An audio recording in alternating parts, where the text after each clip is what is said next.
Welcome back to the Palmetto Conservative Show on the Conservative Broadcast Media Network, and a platform that is giving me all sorts of technological fits and starts.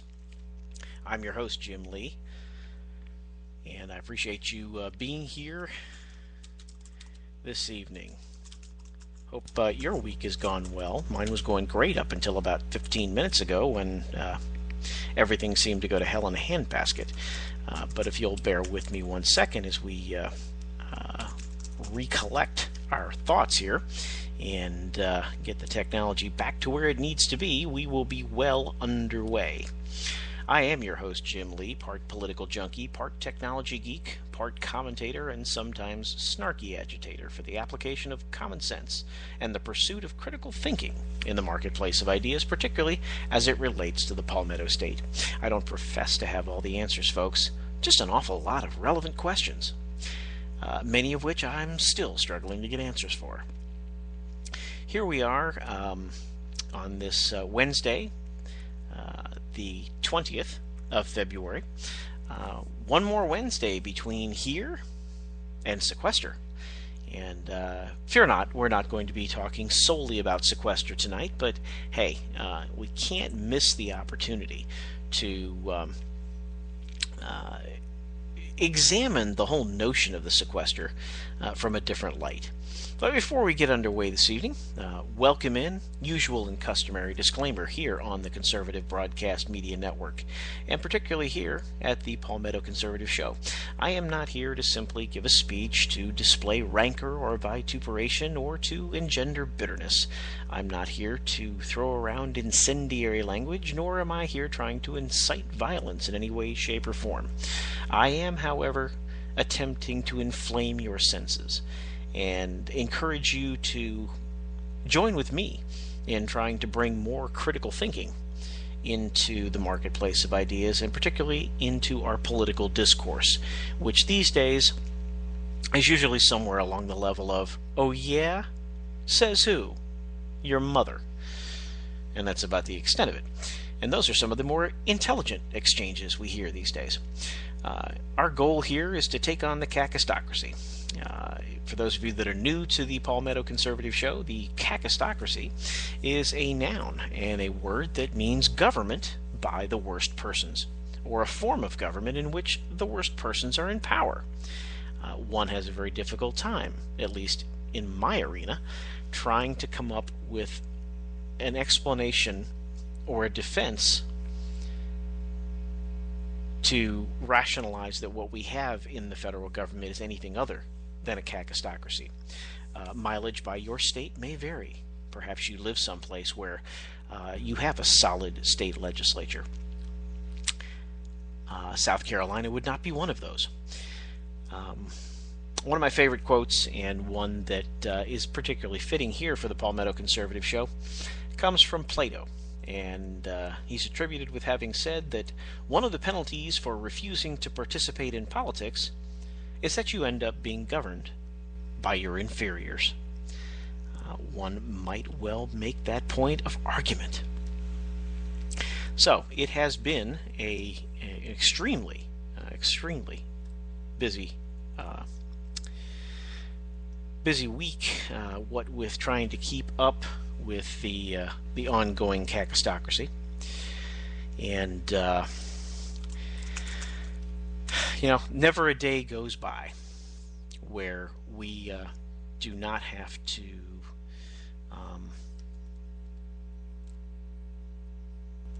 fight with those who are in power.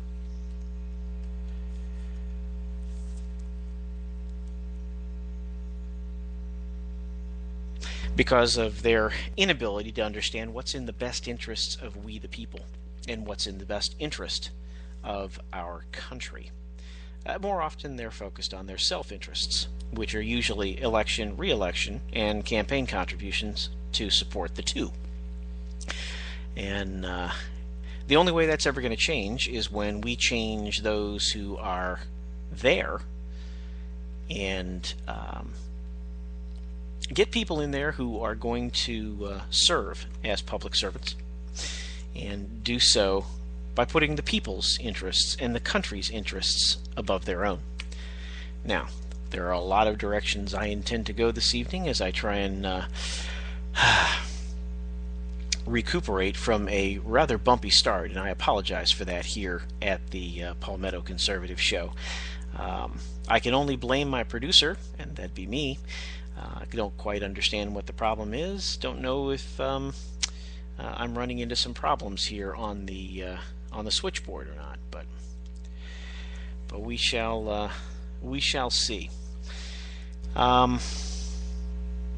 So where do we go from here? Yes, we do.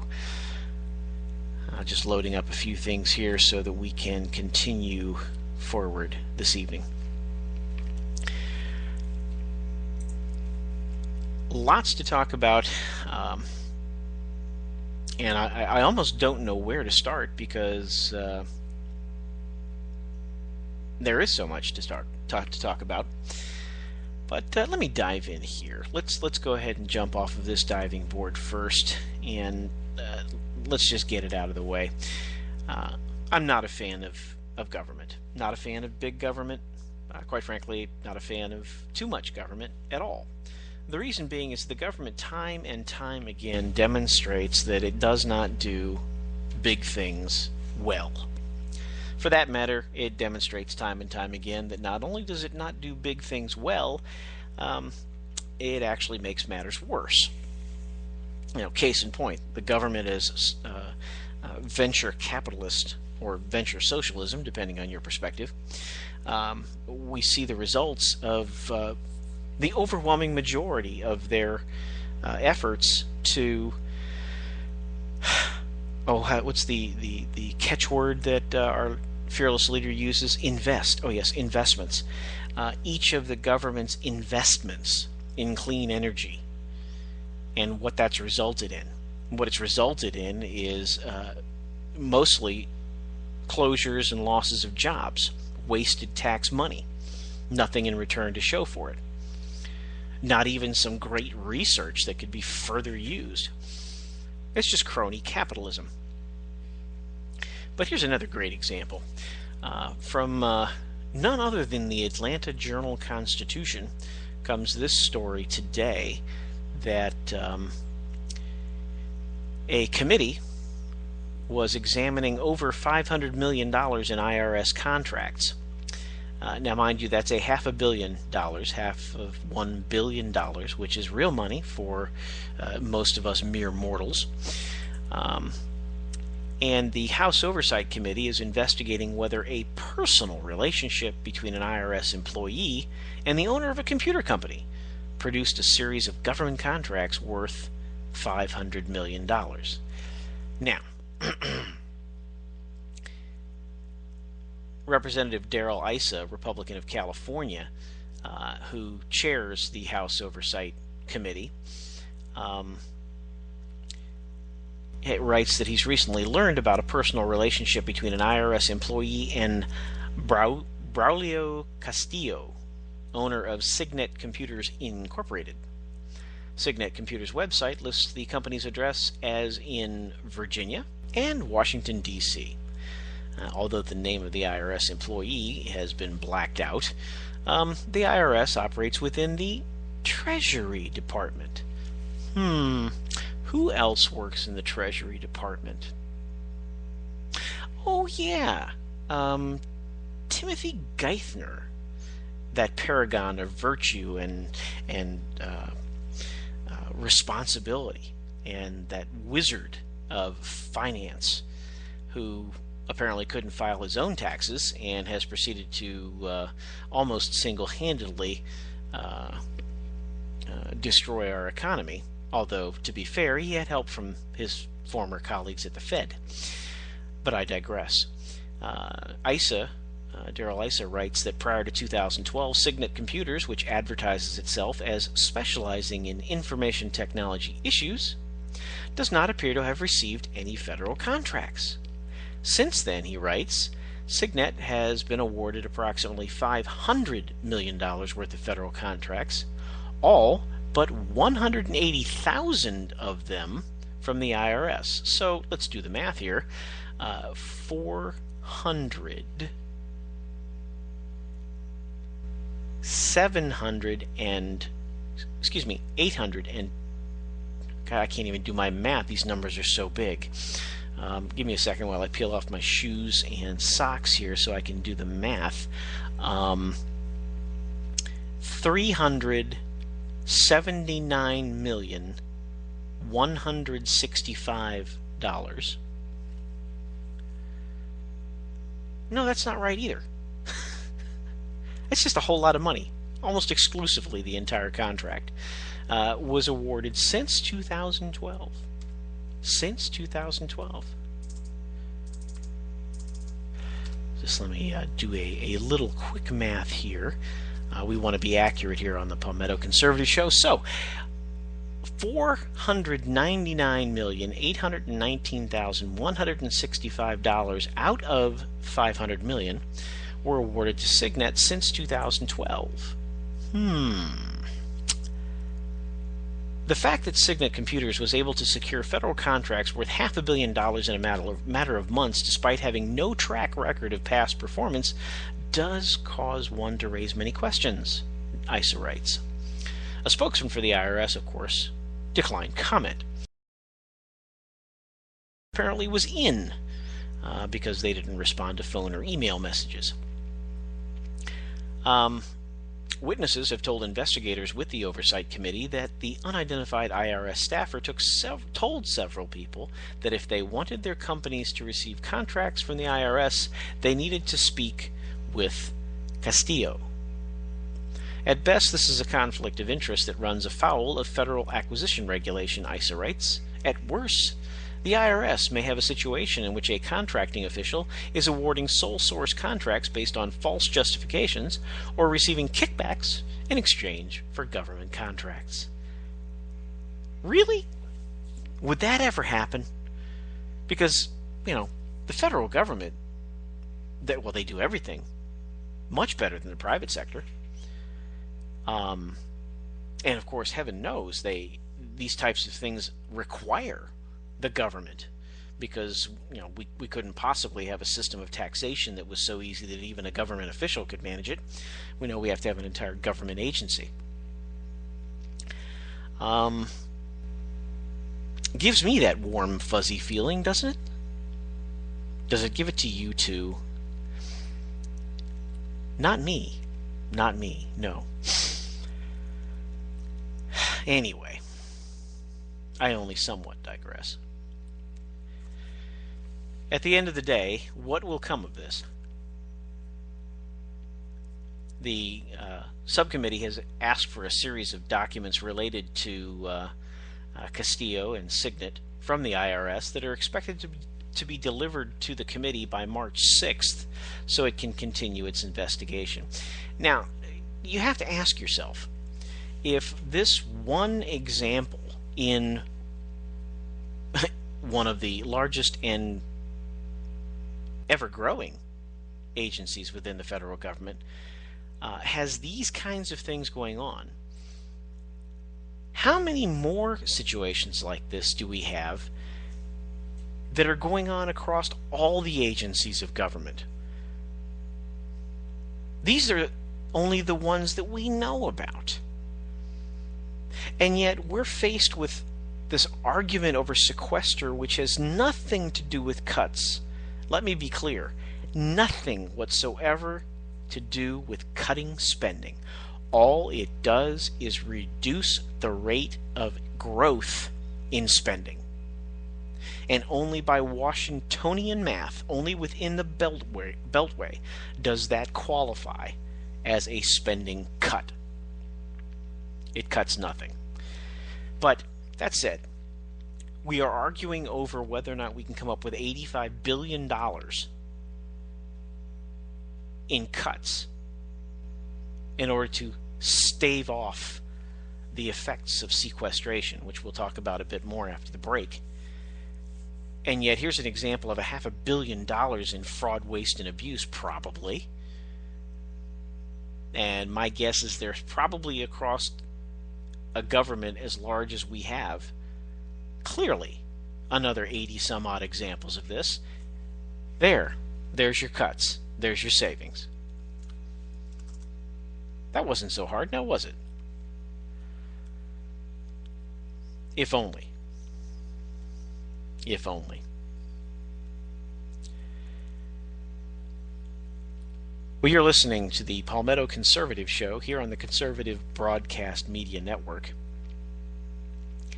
Here on a Wednesday, February 20th, 2013.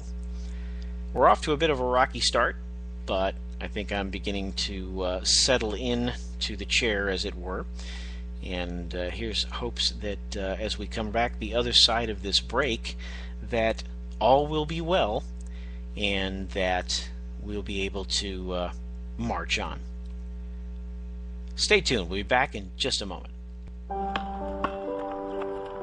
I always loved watching the kids play basketball. I still do, even though things have changed. It's funny, they can't find jobs to get their career started, and I can't afford to retire. And now we're all living together again. I supported President Obama because he spoke so beautifully. He promised change, but things changed for the worse. Obama started spending like our credit cards have no limit. His healthcare law made health insurance even more expensive. We've had stimulus and bailouts.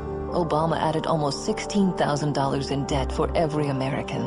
How will my kids pay that off when they can't even find jobs? Now Obama wants more spending and taxes. That won't fix things. I had so many hopes. Cutting taxes and debt and creating jobs. That's the change we need. Tell President Obama to cut the job-killing debt and support the New Majority Agenda at newmajorityagenda.org.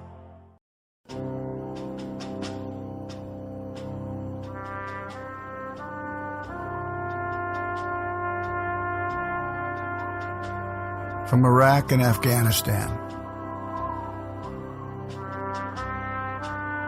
our brave warriors are coming home, wounded. Some with wounds you can see, some with wounds you can't see. Wounded Warrior Project was created to support our men and women coming off the battlefield.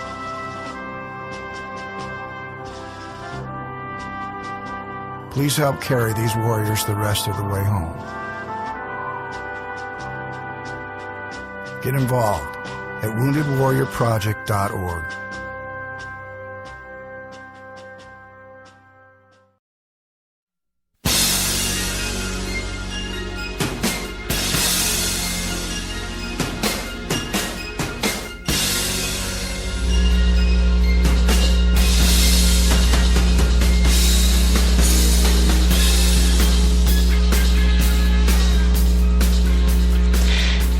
Welcome back into the Palmetto Conservative Show here on the Conservative Broadcast Media Network.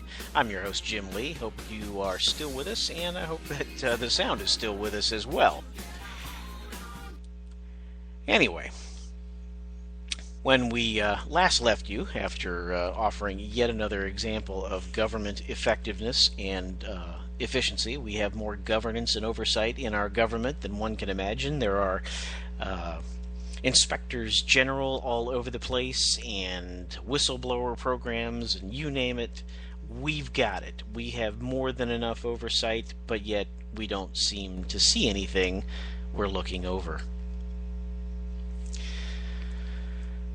Now, that wasn't quite the start that I intended for this evening, and again, for that I apologize, but I think we're quickly reaching our stride and getting into if you will, combat operations tempo for this evening. And let's take a moment and slip in to one of my favorite things to do here on the Conservative Broadcast Media Network is kabuki theater. Because we all know what really goes on in Washington is nothing more than kabuki theater. If they really wanted to actually solve something and find solutions to issues, solutions to problems, rather than more government to address symptoms, then we'd have gotten a lot further by now. But as we see day in and day out by the results that come out of Washington, by what passes out of the cacistocracy, they're not interested in doing that. So tonight in this evening's Kabuki Theater this week, I present to you Resistance at the Sequester. Now, what do I mean by that? Well, let's start here in Act 1. And now this is talk radio, mind you, so I can't give you the visuals that we would love to be able to give to you. But imagine in your mind's eye going back to 2011. And as the screen fades to black behind and the fog begins to lift, we find ourselves talking about the end. Armageddon. We're rapidly approaching the point where we are going to hit the debt ceiling. Recalcitrant Republicans are standing their ground because the grassroots have once again risen up and said, we know it's going to hurt. We realize that these cutting spending is going to come with pain, but we're up to it.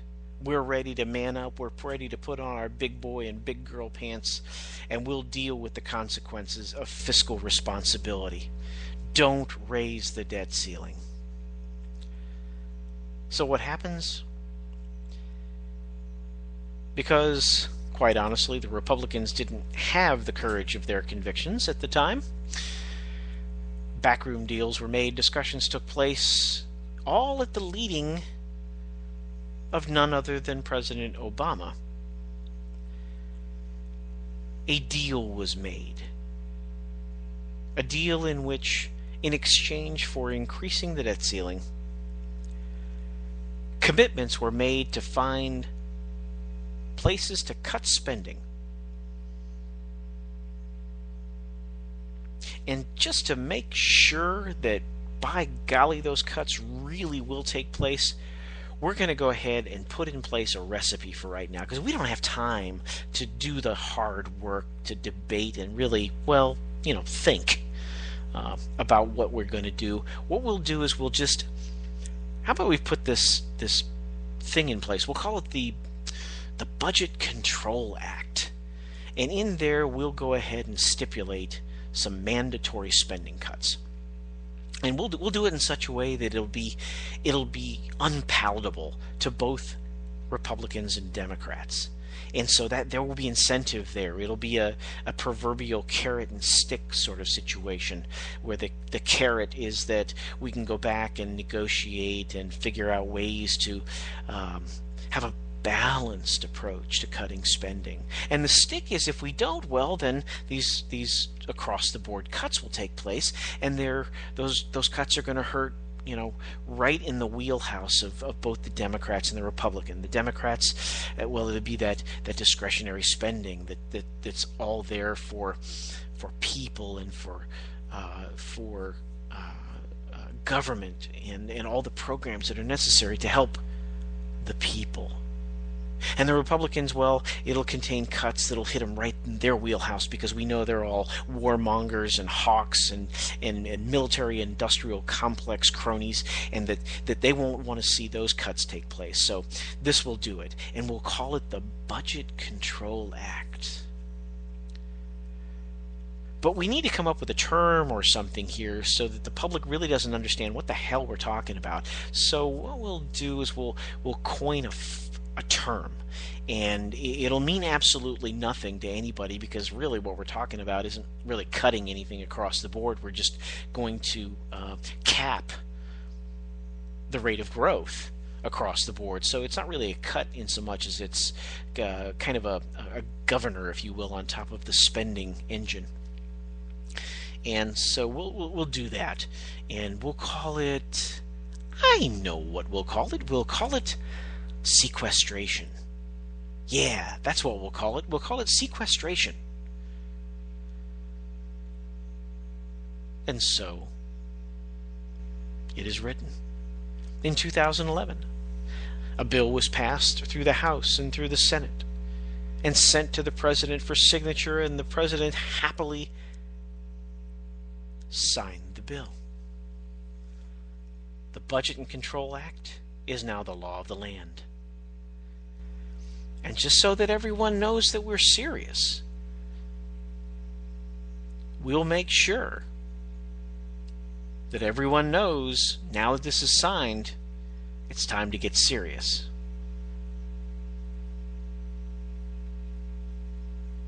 And so the theater gets interesting as we hear from the President of the United States when he says,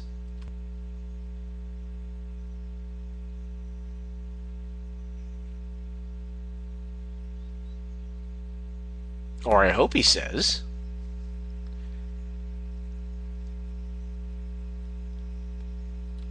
wait a minute, let's try this again. And by the way, somebody remind me to fire my producer at the end of this program. When we hear our president say, already some in Congress are trying to undo these automatic spending cuts. My message to them is simple. No. I will veto any effort to get rid of those automatic spending cuts to domestic and defense spending. So he says no. No, any attempts to mess with this beautiful piece of legislation that was his idea and which was born out of his leadership will be met with a stern veto. There will be no easy off-ramps on this one. Nope. We're not going to play games, folks. Remember, we're in the Kabuki Theater segment here of the Palmetto Conservative Show, for those of you that are just tuning in. And so, we're serious. There's no monkeying around with this. No easy off-ramps. I'm going to veto. We need to keep the pressure up to compromise. We need to keep the pressure up to compromise. Wait a minute. Didn't we have a compromise in the Budget and Control Act? And the compromise was, hey, if we can't come to an agreement, Republicans, you take a cut in defense spending, and Democrats, you take a cut in discretionary spending. That's a compromise. We signed, we passed legislation, we signed legislation, we sent it to the president who enacted it into law. But no, we have to come back for more compromise. Not turn off the pressure. The only way these spending cuts will not take place is if Congress gets back to work and agrees on a balanced plan to reduce the deficit by at least $1.2 trillion. Yes, a balanced plan to cut the budget by $1.2 trillion over 10 years.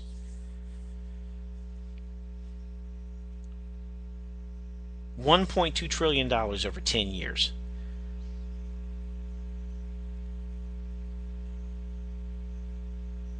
That amounts to roughly $100 billion, which is a rounding error on our federal budget.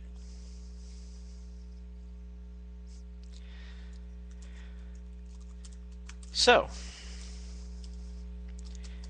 our president and his fiscal leadership. That's exactly what they need to do. That's the job they promised to do. That's the job they need to do. That's the job they promised to do. That was President Obama way back when. Now, as we close out Act 1 of Kabuki Theater and we shift into Act 2, we fast forward to the year 2013. The election is over. The inauguration is behind us. The confetti and paper have all been cleaned up. We've had our State of the Union Theater. The TOTUS, the teleprompter of the United States, does a fantastic job. And now all of a sudden, because we've just had this fiscal cliff that we've avoided, it's time to turn to focusing our attention once again on the sequester, on the Budget Control Act, on the consequences of having failed to reach a new compromise. Well, now all of a sudden, apparently the president and certainly the mainstream media have developed this inordinate sense of senility. I was going to say amnesia, but that would kind of imply that they completely forgot about this whole thing called the Budget and Control Act, or the Budget Control Act and sequestration. They didn't forget about it. But just like is typically the case, to borrow a phrase from Ronald Reagan, it's not that our liberal friends are wrong, it's just that so much of what they remember isn't so. You see, now the Democrats are claiming, hey, this is a bad idea. Who thought of this? This is crazy. The Republicans cannot be serious that they want to go through with this. Whose idea was this anyway? Not me. But no. That cut I just played you. Let's be clear. One more time. Listen carefully. Already, some in Congress are trying to undo these automatic spending cuts. My message to them is simple. No. I will veto any effort to get rid of those automatic spending cuts to domestic and defense spending.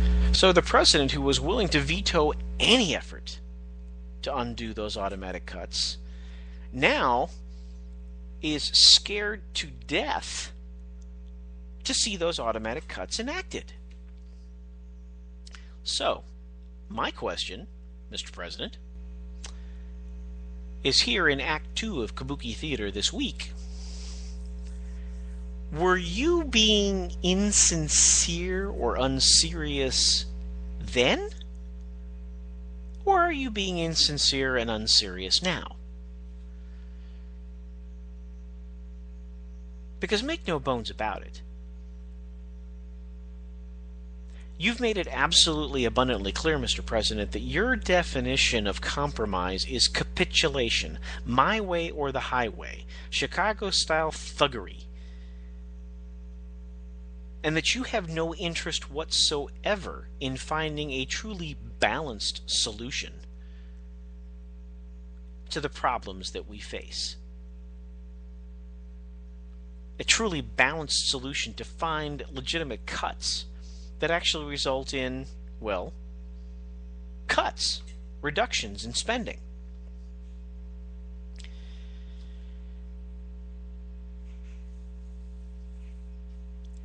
And now we have the battle royale looming here in Act 2, where the president is trying to once again recast the narrative in such a way as to paint the Republicans as the bad guys, who, quite frankly, have offered plan after plan after plan in an attempt to move the budget towards balance, to cut spending, to enact policies that would actually contribute to economic growth, only to be refuted by the Democrats that these are draconian and that these can't be. But yet, sequestration, the Budget Control Act, a duly enacted law of the land, is now somehow worse than draconian, and it could spell the end of the world as we know it. And so, predictably, as we close out Act 2, we have the president in perpetual campaign mode, now going around, wait for it, teeing up straw man after straw man after straw man that if sequestration goes through, if these terrible across-the-board cuts that amount to less than 3%, if these cuts go through, first responders will be unable to do their job. No one will be safe. We won't be able to educate our children. We'll have to let police go.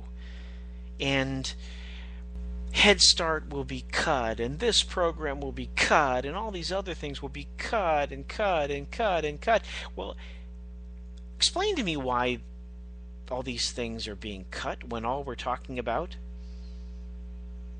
is less than 3% of spending. Because at the levels we are at today, 4 years in since George Bush, at the levels we're at today, we are double-digit increases beyond George Bush's most conservative budgets.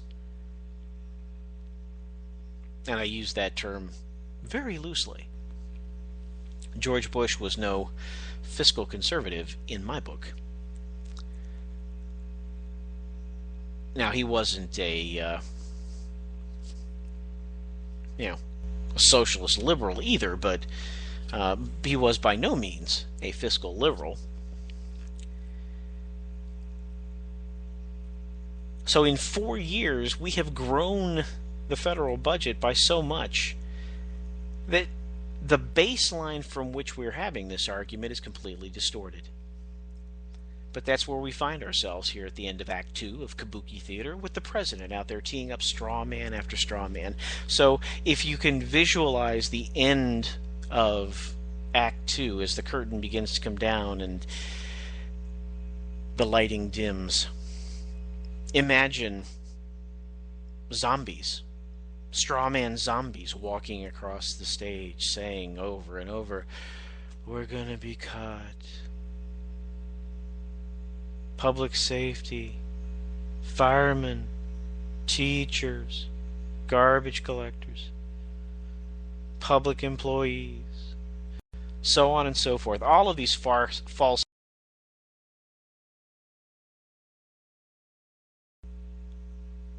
and one after the other. And yet no one, as the curtain closes on Act 2, is there pushing back on the president and saying, but sir, wasn't sequestration your idea? Wasn't this your brainchild that you talked the rest of the Democrat leadership into?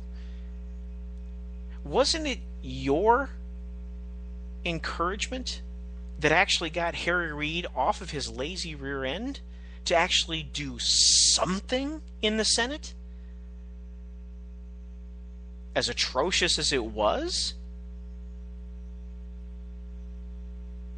Isn't it true, Mr. President, that in order to substitute cuts, real cuts, for the automatic cuts that are contained in the Budget Control Act, that all we have to do is find a way to cut less than 3% of spending?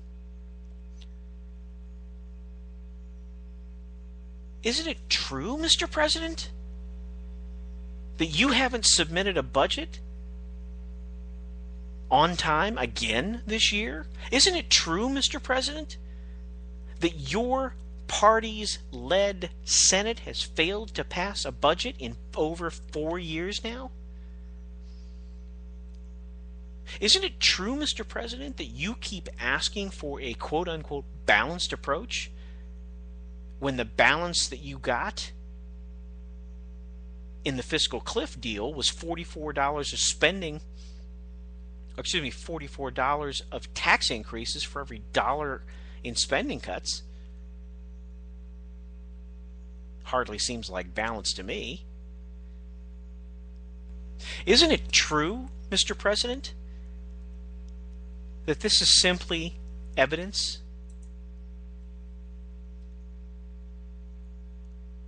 of your failed fiscal leadership?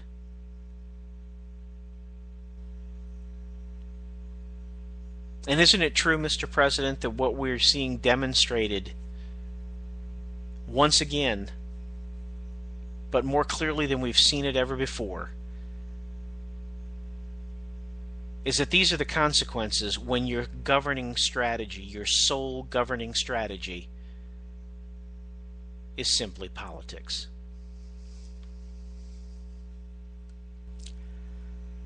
We will leave you there in Kabuki Theater for now. We're going to make a little turn here in a pause for the cause as we tee up hour number 2 here on the Palmetto Conservative Show, here on the Conservative Broadcast Media Network. Stay tuned. We'll be back in just a few. Feeling lonely this holiday season? Looking for little human interaction? Do you want to feel contact in certain special places? Then why not go through security at an airport? The TSA. TSA agents are ready and standing by to give you a little something extra to feel thankful about this holiday season. The TSA. What are you waiting for? I want to check under your testicles. Spending time with a TSA agent couldn't be easier.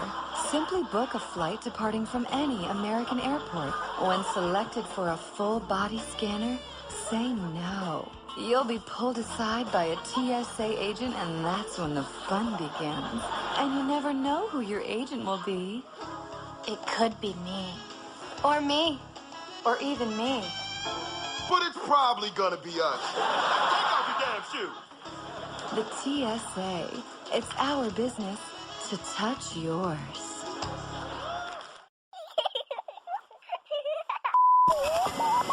Welcome to the Bureau of Womanhood Conformity. Independent thoughts are considered subversive because all must agree with our leader. When it comes to women, preventative care should include coverage of contraceptive services such as birth control. You see, if you don't believe government should pay for your birth control, you're not a real woman. Womanhood denied. If you refuse to accept that pregnancy is a punishment, you're denied as well. I don't want them punished with a baby. If you don't believe that abortions should be allowed for any reason, if you don't believe in aborting a child for being the wrong gender, and if you don't believe that stay-at-home mothers aren't real workers, you are not a real conformed woman. His wife has actually never worked a day in her life. His wife has actually never worked a day in her life. Finally, for your safety, if you oppose mandatory government health care, you will die. They will be voting to say that women can die on the floor. These standards and regulations were formed after our glorious victory in the war on women. Thank you for your cooperation and your conformity.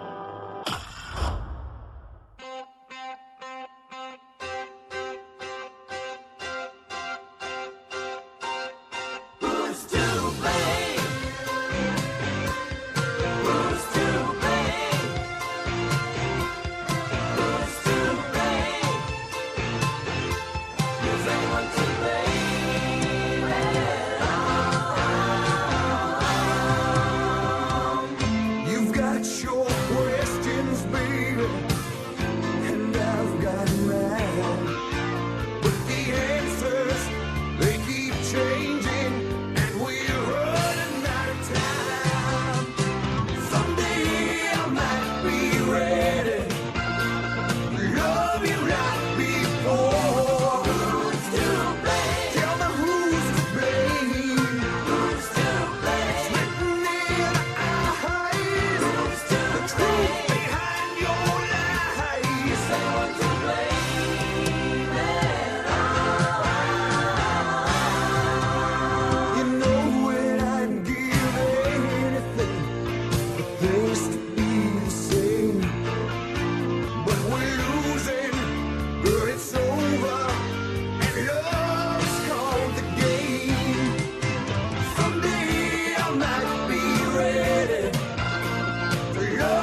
Coming to you from sunny South Carolina, it's the Palmetto Conservative Show with your host, Jim Lee. From the upstate to the low country, from the coast to Columbia, we'll cover what's right and uncover what's wrong in the Palmetto State. If we see it, we say it. We call it like it is in South Carolina. And now, it's the Palmetto Conservative Show.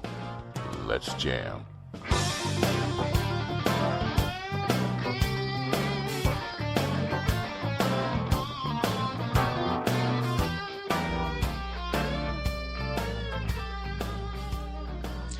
And welcome into hour number 2 of the Palmetto Conservative Show here on the Conservative Broadcast Media Network. I'm your host, Jim Lee. Apologies for the rocky start this evening and the abbreviated first hour. But as we make the turn here and head to hour number 2, hope that you'll stick with us and we continue our journey. I am your host, part political junkie, part technology geek, although obviously demonstrating this evening that my producing skills still need some work, part commentator, and sometimes snarky agitator for the application of common sense in the pursuit of critical thinking in the marketplace of ideas, particularly as it relates to the Palmetto State. I don't profess to have all the answers, folks. Matter of fact, I'm not really sure I have any of the answers of late, because I have to keep asking all these relevant questions. Again, apologies for the technical difficulties at the top of hour number 1. I think we've worked through those, and hopefully won't have those problems again. We last left you at the end of Act 2 of this week's Kabuki Theater, where we were resisting the sequester. Well, here we are, and with all the babble going on as we start Act 3 of this week's Kabuki Theater, we review that in Act 1 we were back in 2011 when the idea, the whole notion of the Budget Control Act and automatic across-the-board cuts, affectionately called sequestration, were implemented as a political tactic to try and encourage both sides to come back to the table after agreeing to, irresponsibly, in my view, raise the debt ceiling, to basically give the president an additional $2 trillion or so on the government credit card, and ensure that they would come back and cut spending to eventually help move towards a balanced budget and to ostensibly make up for the increase in the debt ceiling. And then in Act 2 we have the fast forward to today with the president and the rest of the left and the mainstream media, though I repeat myself, all somehow developing amnesia and not knowing where in the wide world this crazy idea of sequestration came from. Sounds like something that belongs with nullification, but we'll talk about that later too. And of course the president continuing to talk about having to come up with a balanced approach. Well, back on February 12th, 2 days before Valentine's Day, we had none other than the Congressional Budget Office, the CBO, CBO Director Doug Elmendorf, said he hasn't seen a proposal from Obama on replacing the sequester. So the president is out running around talking about coming up with a balanced approach and finding ways to avoid the sequestration, and the Republicans putting forth idea after idea and proposal after proposal and budget after budget. But somehow they are the recalcitrant ones. They are the ones who refuse to capitulate, or compromise, and just go along with what the president wants, which is basically to stick his head in the sand and pretend that those nasty little ideas of the economy and budgets and capitalism and commerce and all that, none of that stuff really matters. All that matters is the government. And the government will be able to continue to fund itself by simply printing money forever. But that's okay because we can always make more. But on February 12th, CBO Director Doug Elmendorf says it's hard to score Obama's proposal to replace the sequester because he hasn't seen such a proposal. Senator Roger Wicker, Republican from Mississippi, said in a hearing, the president a few days ago proposed a, quote, balanced approach to paying for sequestration in another way, involving revenue increases and a different approach to making the budget savings. What would be the score of the president's proposal in this regard? Senator Wicker asked CBO Director Douglas Elmendorf. Director Elmendorf replied, "So, Senator, we have not seen a specific proposal, so I don't know what it would be." Senator Wicker replied, "You know, I haven't seen a specific proposal either, so it's hard to score that speech that the president made, isn't it?" To which Director Elmendorf replied, "Yes, Senator."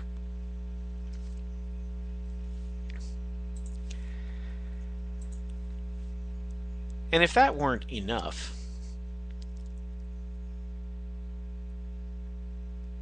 just to add to the fun of the whole thing, we have none other than that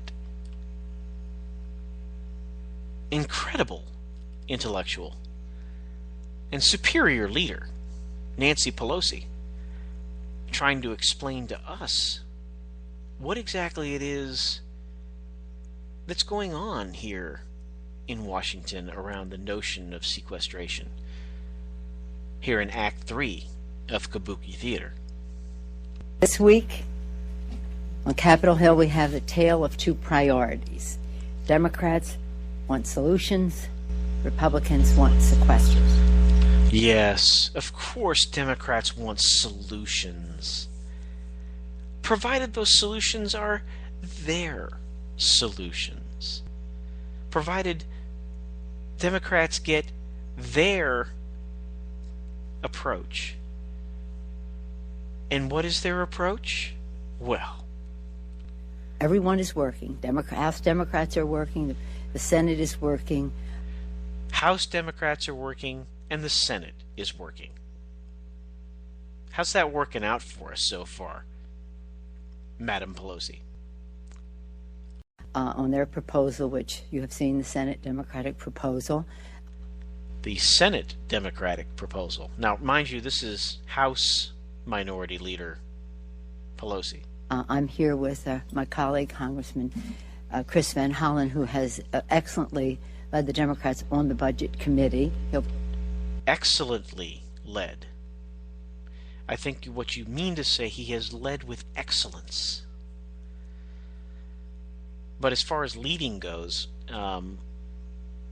we've heard some of your explanations of things in the past and your recommendations. For example, we have to pass Obamacare, the Obamacare legislation, so that we can find out what's in it.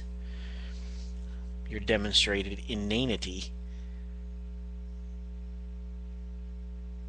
But you go on. Present our proposal that meets the standard of balance and fairness. Ah, the standard of balance and fairness. Do tell, how do you define balance and fairness? Because without any additional data, balance would imply an equal measure of spending cuts and an equal measure of revenue increases. And as far as fairness goes, I'm still waiting for any Democrat to be able to adequately describe what fairness is. Averts a sequester through the end of the calendar year. It's consistent with what the Senate Democrats are unveiling today, and has responsible spending cuts, revenues, and job growth as well. Responsible spending cuts. Revenues, those would be apparently responsible tax increases. And job growth. Now, I have yet to see any legislature create jobs, be it a Democrat-led or Republican-led, but I've yet to see a legislature create jobs. They wouldn't know how to create a job to save their life, other than a government job, which is the worst possible kind of job to be created. And that's not an insult intended for those who happen to be government employees. It's an assessment, an honest assessment, an accurate assessment of the difference between genuine economic growth and manufactured economic growth. Well, let's just be mindful of the consequences of what is happening and do the right thing and not have this sequestered. Let's be mindful of the consequences of a bill passed in a bipartisan manner, because isn't that what it's all about, bipartisanship? A bill, a duly enacted piece of legislation, bipartisan, passed by both houses of Congress and signed into law by the president. But we don't want to see the consequences of that. Maybe you're starting to get a picture of how we the people feel, Madam Pelosi. Because there is a whole lot of legislation that you guys have passed that we would prefer not to feel the consequences of. And yet we do. It is mindless. And why? Because the Republicans refuse, for example, to end tax subsidies to big oil, refuse to have millionaires, people making over $2 million a year, pay their fair share. Note the two straw men that we've just teed up here. Big oil. Millionaires. Two evil straw men. That's why, and this is it's just wrong. It's not a responsible way to proceed. And again, you can pick out this, or would you do this, or would you do that. The fact is, overall, we have to do what is responsible. And I hope that the Republicans in Congress would see the light to do that in the House. Now, so if we would see the way to do something that is responsible, that would imply that sequestration, when it was passed, was irresponsible. So which are we to believe, Madam Pelosi? Were we being insincere and unserious and irresponsible then? Or are we being insincere, unserious, and irresponsible now? Do tell. But go ahead. I'll wait for an answer. we can't do that if we're not here. And that's why are we leaving? Why will they not make millionaires pay their fair share and big oil give up their tax subsidies instead? So make big oil give up their subsidies. If you were so just driven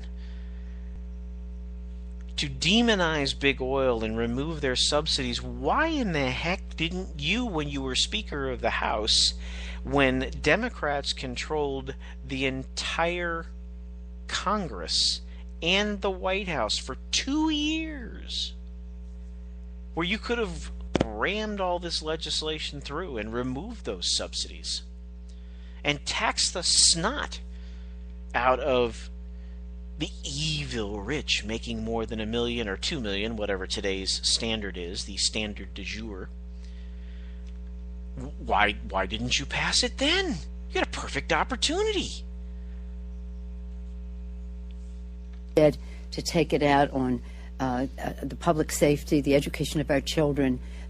But if we just allow these evil sequestration to go through, it's the public safety and children will suffer. Our national security. Why are we leaving when we should be staying here to work this out? March 1st is right around the corner. Indeed. March 1st happens to be a week from this Friday.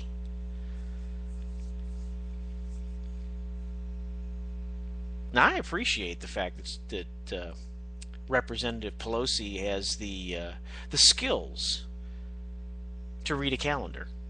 And I appreciate the fact that Representative Pelosi actually wants to bring forward some sort of ideas to deal with sequestration. What I don't appreciate is a disingenuous bovine fecal matter that spews from her mouth when you try and tell me that now you have to do something responsible. But back in 2011, when those of us who recognize that we have a spending problem, which apparently Speaker Pelosi does not, Google it, when we realized back then the answer was not to increase the debt ceiling, it was to address the spending then. But no, you and your fellow political cronies in Washington, and I mean that respectfully to Republicans and Democrats alike, chose to be irresponsible and pass a piece of legislation that was nothing more than a political trick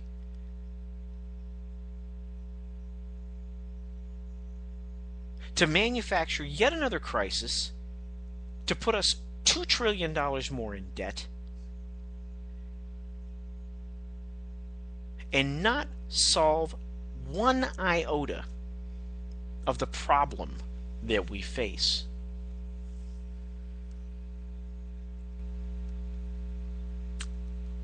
Stay with us. We'll be right back. Today is a special day. Today we gather as a nation and as an international community to recognize the selfless decision of one of the most influential women of our time. She's been recognized by religious figures and politicians around the world. To us, she's just Rachel. But to the rest of the world, she is the woman who, after having one too many drinks, chose not to drive home buzzed.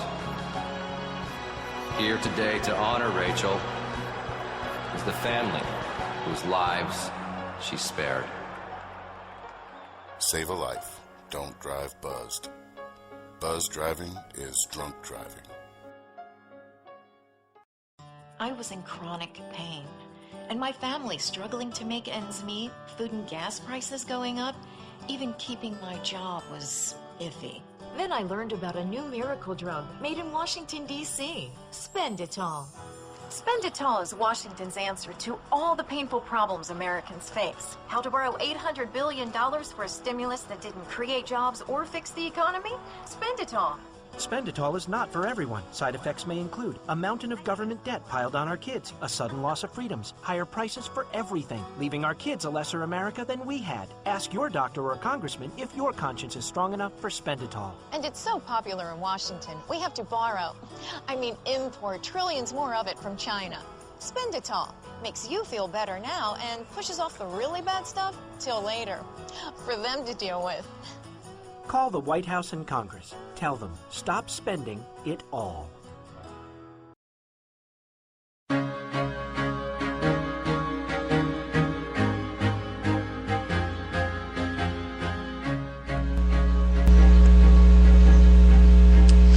Welcome back into the Palmetto Conservative Show. I am your host, Jim Lee, here on the Conservative Broadcast Media Network. Thanks for being here. Much as I want to turn away from sequestration and move on to resistance, I've got one more segment I want to get through before I make that turn. What we're facing here is going to be the same manufactured drama that we saw during the fiscal cliff. And we've got a term that most people don't even understand. Much as fiscal cliff was a set of circumstances that most people didn't recognize, that was largely, again, manufactured.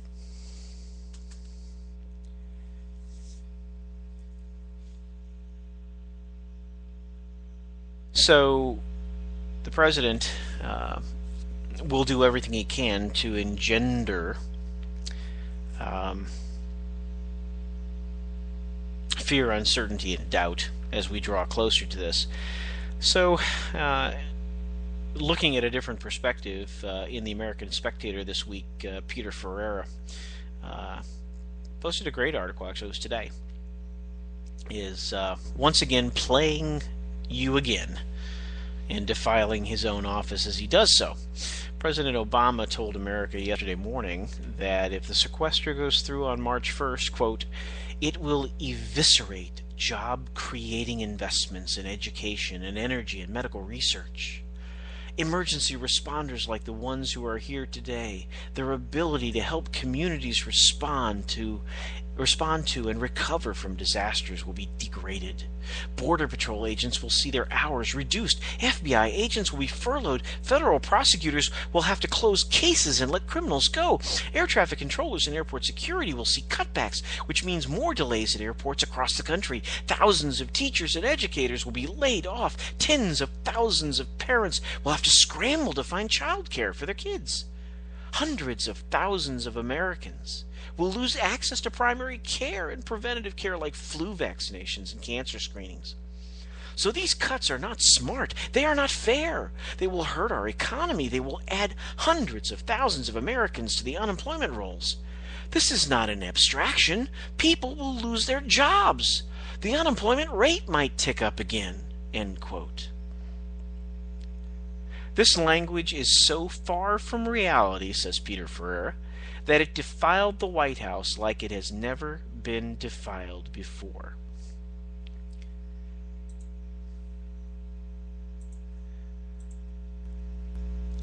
President Obama's federal government is slated to spend $3.6 trillion this year. The supposedly draconian sequester will reportedly cut that by $85 billion, which is just 2%. In fact, as Mark Levin pointed out last night, the actual cuts for this year from that level are $44 billion, which is 1% of the budget. That won't eviscerate anything. It won't stop emergency responders from saving victims of disasters. It won't shut down the Border Patrol. It won't mean longer delays at airports without security or air traffic control. It won't lay off FBI agents. It won't stop criminal prosecutions. It won't terminate thousands of teachers. It won't leave hundreds of thousands of Americans without health care.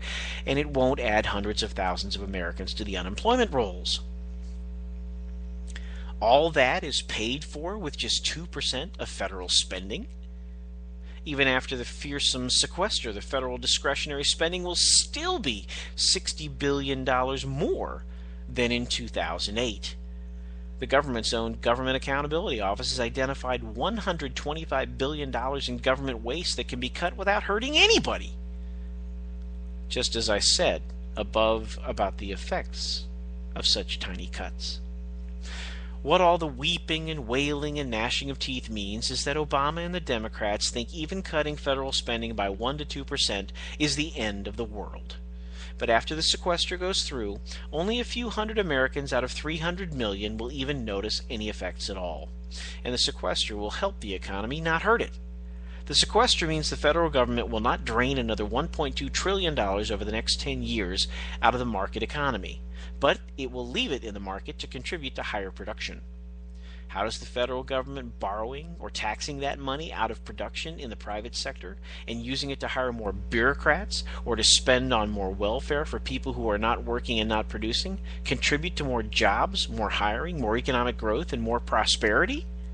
It doesn't, which is why Keynesian economics never works.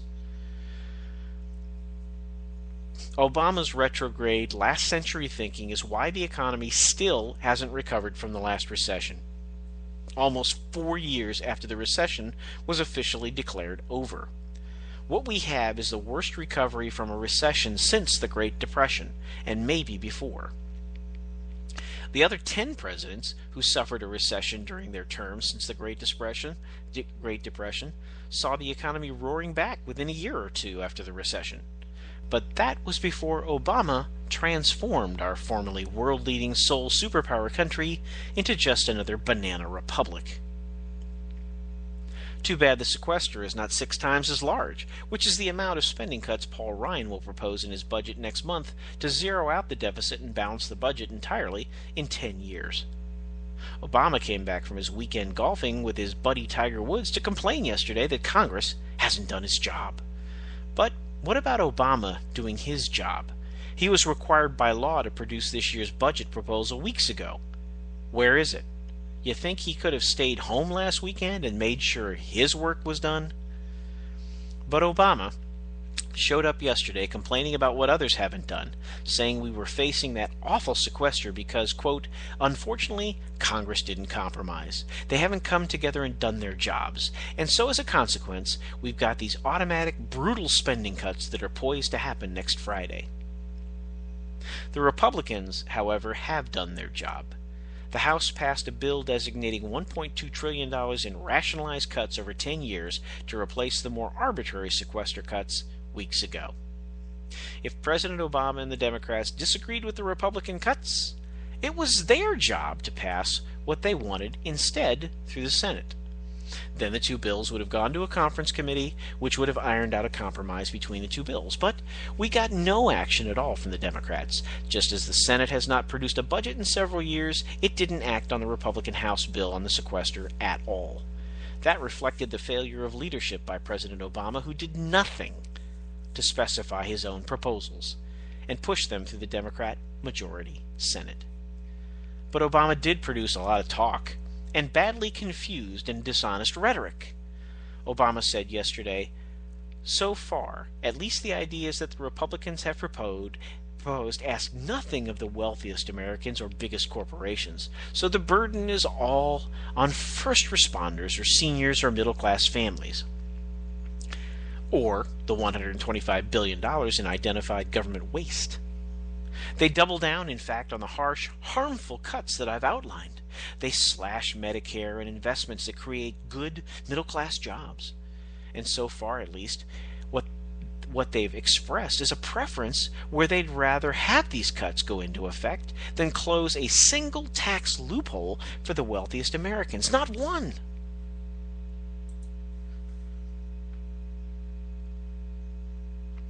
But this president is again playing you because he thinks you're too stupid and uninformed to pay attention to what has been going on. Just last month, Washington increased taxes on the wealthiest Americans by $2 trillion. Or at least it tried to. We will see if the wealthiest Americans are too stupid to pay attention to what's going on, and they or their money stick around to be fleeced. There were no spending cuts in that January 1 fiscal cliff deal. It was all tax increases, almost all on the wealthiest Americans. And those tax increases will affect middle class and working people more than the rich. As the rich hustle their money into tax shelters and out of the country to avoid the increasingly oppressive tax burden they face, the country loses precisely the investment capital that is the foundation for new jobs and growing wages. Side note, if the president had ever done anything in his life, held a job, operated a lemonade stand, had some idea of how business really works, he would know that. So the result of all this is more unemployment and lower wages for the middle class and working people, which is exactly what America has been experiencing under Obama.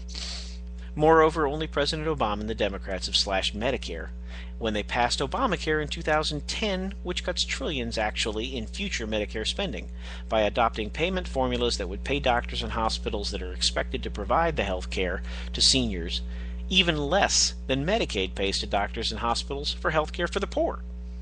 Republicans have not cut Medicare by a single dime. Remember the last time they had congressional majorities in both houses? They enacted the Medicare prescription drug plan, Medicare Part D. That may not have been a good idea, but the point here is that every time Obama talks about Republicans cutting Medicare, he's talking out of all three sides of his mouth.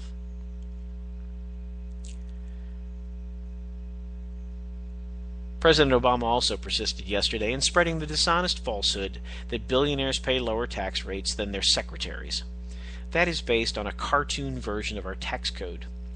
The Congressional Budget Office reports to the contrary, that in 2009 the top 1% paid an average federal tax rate of 29%, while the middle 20% paid an average federal tax rate of only 11.1%, and the bottom 20% paid an average federal tax rate of 1%. We need a law that would hold the President Obama personally liable when he uses the trappings of his office to spread outright fairy tales. Finally, President Obama said yesterday, "Now, for 2 years, I've offered a balanced approach to deficit reduction that would prevent these harmful cuts. I am willing to cut more spending that we don't need, get rid of programs that aren't working. I've laid out specific reforms to our entitlement programs that can achieve the same amount of health care savings by the beginning of the next decade as the reforms that were proposed by the bipartisan Simpson-Bowles Commission." No, Mr. President, that's not true. But only if we raise taxes again, Obama added. Quote, "I believe such a balanced approach that combines tax increases with some additional spending done in a smart, thoughtful way is the best way to avoid these sequester cuts once and for all that could hurt our economy, slow our recovery, put people out of work. And most Americans agree with me." This is the danger of a Washington media cocoon, taken over by socialist revolutionaries, which leaves our leaders believing their own confused and dishonest propaganda. What Obama is saying here is that most Americans agree that cutting spending hurts the economy, but raising taxes doesn't. And if you agree, and willingly allow Obama to play you like that, it is you who are stupid. A bit harsh. A cold, hard slap in the face, as it were. But that's really where we find ourselves, folks. This president pretty much says anything that he wants with near impunity. No one questions, pushes back, or asks these kinds of, snarky questions that require him to be held accountable for this unadulterated bovine fecal matter that he spews. Now, I realize that this evening's program hasn't been quite in the same Socratic vein as I would prefer it to be.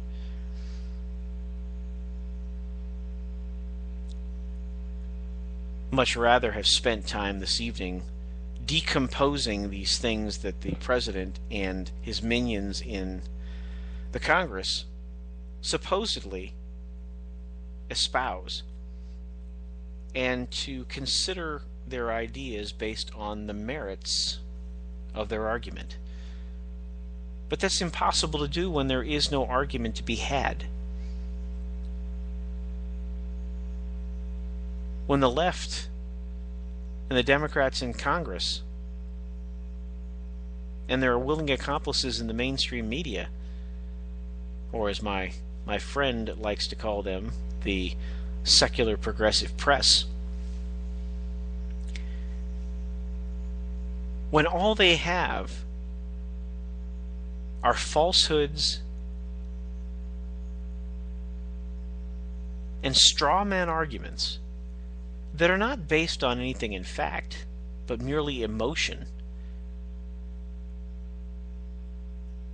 and more than emotion, are based on mistaken ideas that have long since been disproved. As Mr. Ferreira points out, Keynesian economics has been proven time and time again that it does not work. And even at that, they can't even do it right, because Keynes' original ideas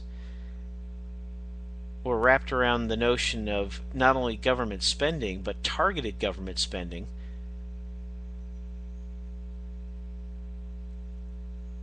in specific areas, and not just carte blanche, as has been the case throughout the course of the entire Obama administration.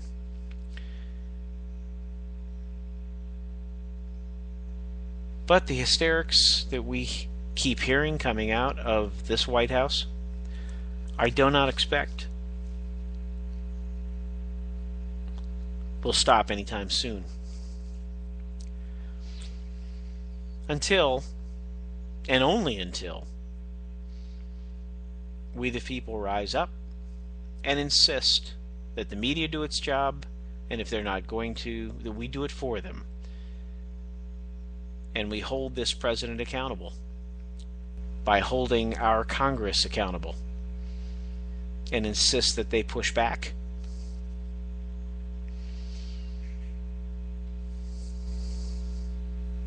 News Busted is up next. Quick turn, a little break, and we'll be back on the other side. Stay tuned. We'll be right back. Hey everybody, this is Jody Miller from News Busted. Well, the News Busted pledge drive has officially started. Please keep News Busted going with a tax-deductible donation to News Busted at the link below. Just log on to newsbusters.org/SaveNewsBusted to make your tax-deductible donation today. The sooner, the better. And remember, every dollar you donate to us is one that these guys don't get. Thanks for your support. We'll catch you next time.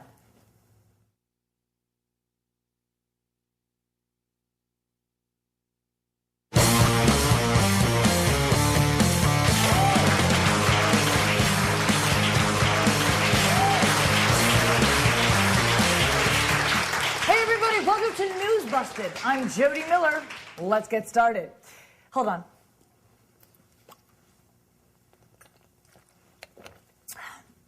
What? Yeah, that's right. I drink water. So what? Bring it on, CNN. Liberals all over cable news and social media mocked Senator Marco Rubio for taking a drink during his State of the Union rebuttal. So it's official. Liberals want to deny drinking water to Latinos. During his State of the Union speech, President Obama claimed that none of his proposals would raise the deficit by one dime. He's right. His proposals would raise the deficit by trillions of dimes. Pope Benedict announced he will be retiring. Apparently, the Pope wants to get on the Vatican's pension program before austerity. The Carnival cruise ship was brought back to Alabama after passengers were trapped adrift for several days with no food, no power, and overflowing sewage. Conditions were so bad, the ship was rechristened the SS Obama Economy. Legless Olympic sprinter Oscar Pistorius has been arrested for shooting his girlfriend to death. And now liberals are pushing legislation to ban starter pistols. President Obama's Justice Department says it's legal for the U.S. to target American citizens for drone attacks, especially if they don't recycle or if they own a firearm. And finally, American Idol is at an all-time low in the TV ratings. Producers blame the ratings on the new judges, Chris Matthews, Al Sharpton, and Keith Olbermann. Thanks for watching News Busted, everybody. I'm Jody Miller. Be sure to subscribe to our videos on YouTube. We'll catch you next time.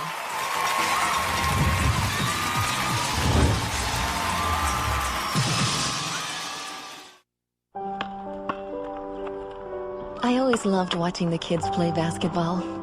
I still do, even though things have changed.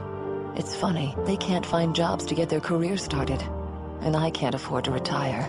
And now we're all living together again.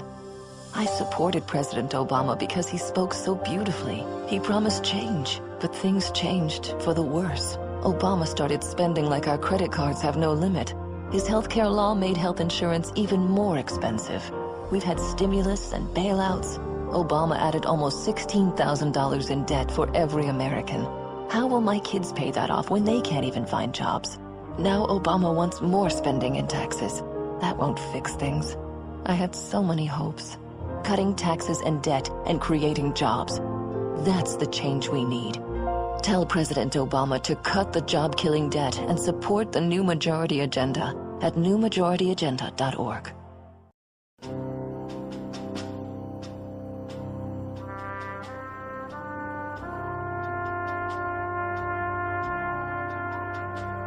From Iraq and Afghanistan Our brave warriors are coming home, wounded. Some with wounds you can see, some with wounds you can't see. Wounded Warrior Project was created to support our men and women coming off the battlefield.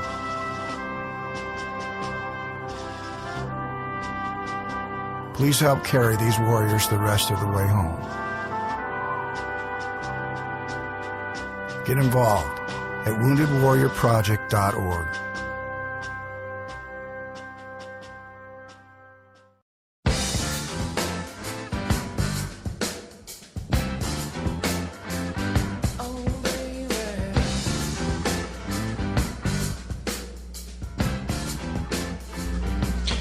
And welcome back into the Palmetto Conservative Show here on the Conservative Broadcast Media Network as we make the turn towards home and into the final segment this evening. I saved what I think is the best for last, particularly if you are a follower of what's going on in the Palmetto State. We have seen over the course of the last several years, going back to 2008. Hard to believe that that's almost 5 years ago this month.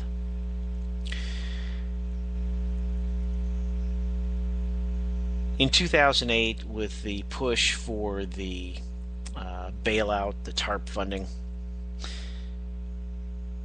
ordinary Americans rising up out of frustration, dissatisfaction, disillusionment with their government. And in response to that was born a movement that's become affectionately known as the Tea Party.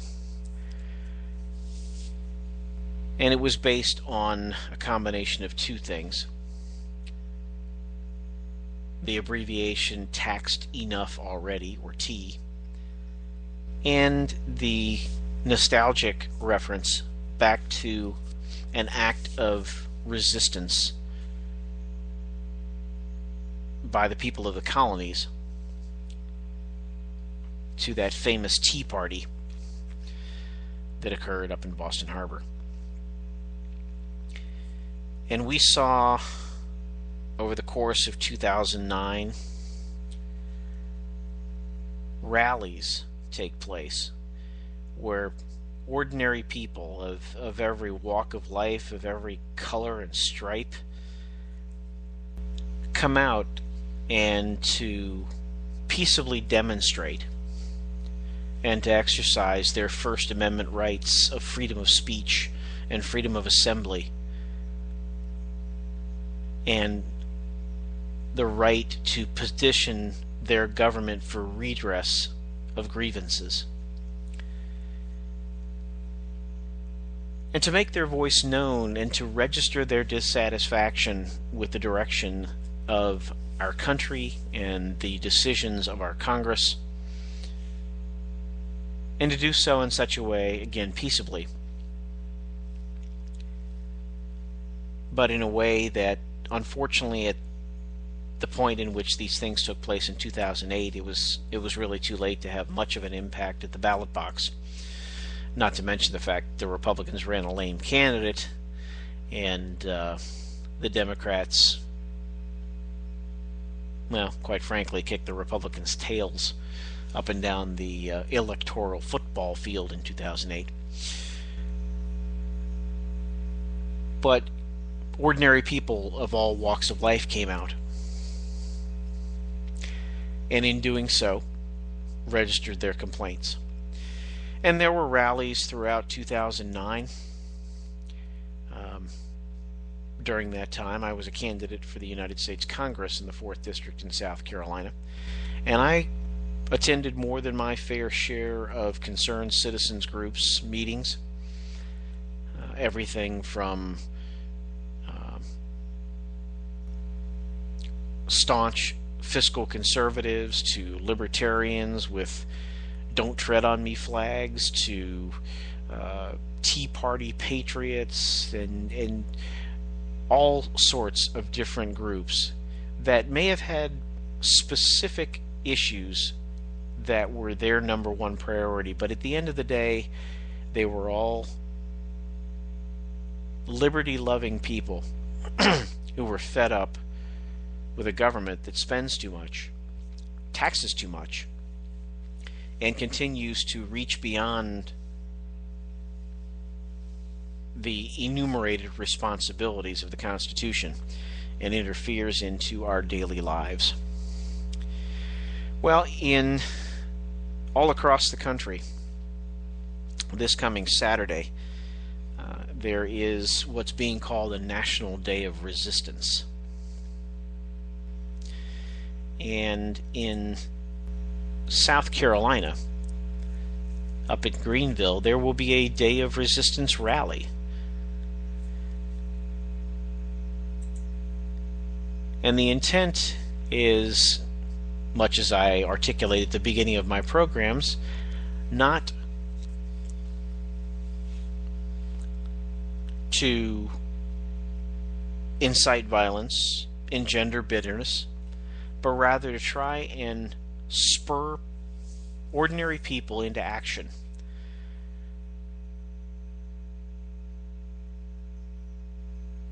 And why? Well, as the federal outreach continues, the federal overreach continues, where should we the people turn for protection? Where should we turn for the protection of our rights, our unalienable rights, our constitutional rights? Should we turn to the U.S. House of Representatives? How about the U.S. Senate? The U.S. Supreme Court? The President? Well, I would argue turning to the President would be a mistake, because the President is doing everything he can to demonstrate that not only does he have little, if any, regard for the Constitution at all, but that he is not duty-bound by it. Well, where should we turn if all of the bodies of the federal government conspire against the people?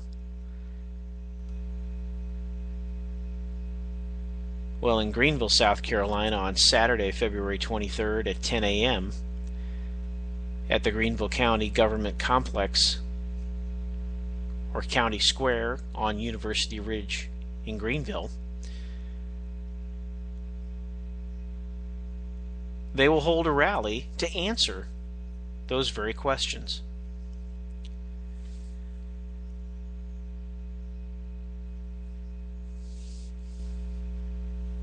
Now, as the name implies, the organization that is sponsoring the rally in Greenville is called Protect Us Now.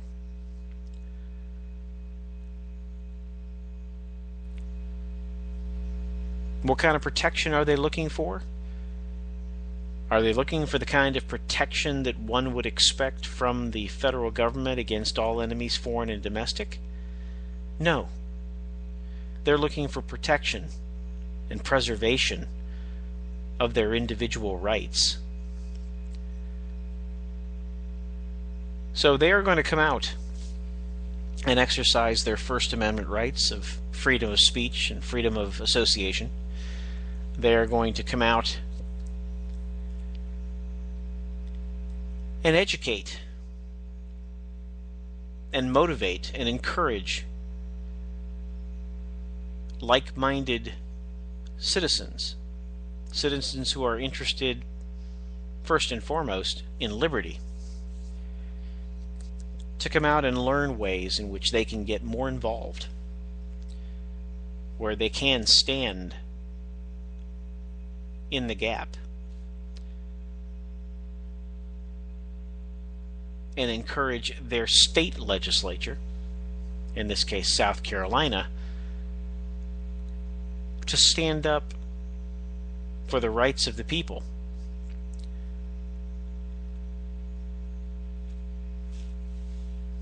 But why? Why is this even necessary at this time?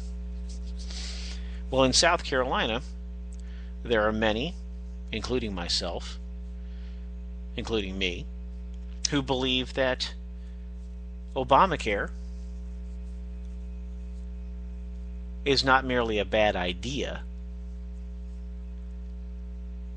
Quite frankly, any idea that places the federal government in control of nearly 1/6 of our economy is a bad idea. But not only is Obamacare a bad idea, it is not a constitutionally sound idea.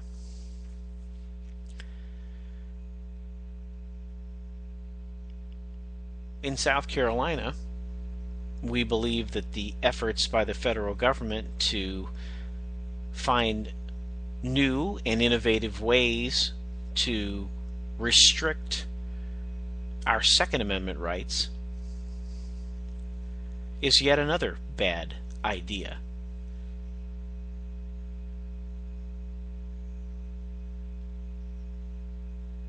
There are those who believe that the NDAA and its provision for essentially indefinite detention for nearly no reason at all is a bad idea.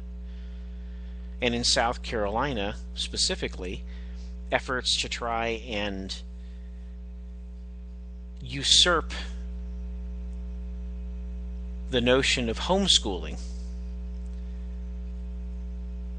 and place more and more constraints and regulations and restrictions on homeschooling is a bad idea. And in this last instance, I think it's not only a bad idea, it's ironic and a bad idea, because South Carolina is ranked 49th or 50th in education, and we have the state school system, public school system, lecturing the homeschool populace, who consistently turn out children better educated, more capable and prepared to move on to college, and who win award after award in terms of demonstrating that they've truly learned something.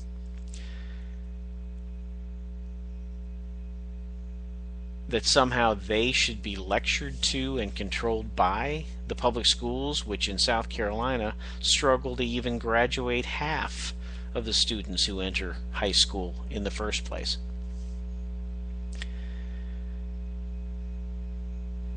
But ordinary citizens are coming together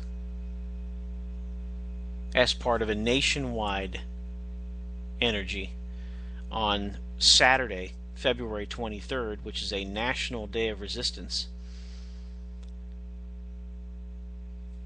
to hold their own rally in the interest of trying to raise awareness and encourage people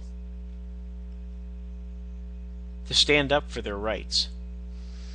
Because if we don't, they will atrophy if they're not completely taken away from us.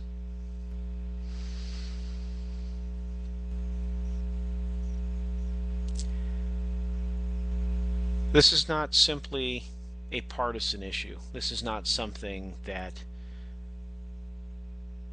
Republicans or Democrats should be viewing through a partisan lens.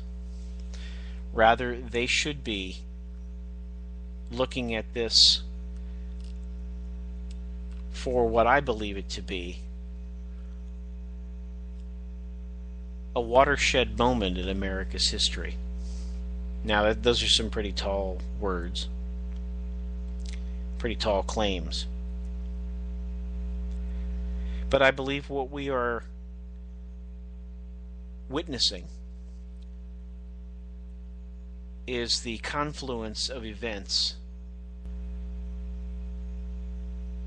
that, unless we quickly and significantly make some changes, we will find ourselves at a point where our national safety nets are going to collapse under the weight of their own bureaucracies. And because our state governments have become so emasculated and subordinate to the federal government, they too will be unprepared to deal with the resulting fallout. And as a result, we are left as individuals in our own communities to fend for ourselves.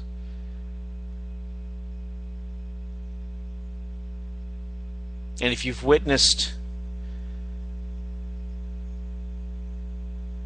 of late, and of late I mean over the past several decades, the continued inability of so many individuals to care for themselves, that does not paint a pretty picture. So I encourage you to take part in the rally in the upstate of South Carolina if you're there. If you're not in South Carolina, or if you are in other parts of South Carolina, I know that there are several other rallies taking place across the state. And if you're not in South Carolina, there are rallies taking place all over the country. As I said at the top of the show, our friend Plato reminds us that one of the penalties for refusing to participate in politics is that you end up being governed by your inferiors.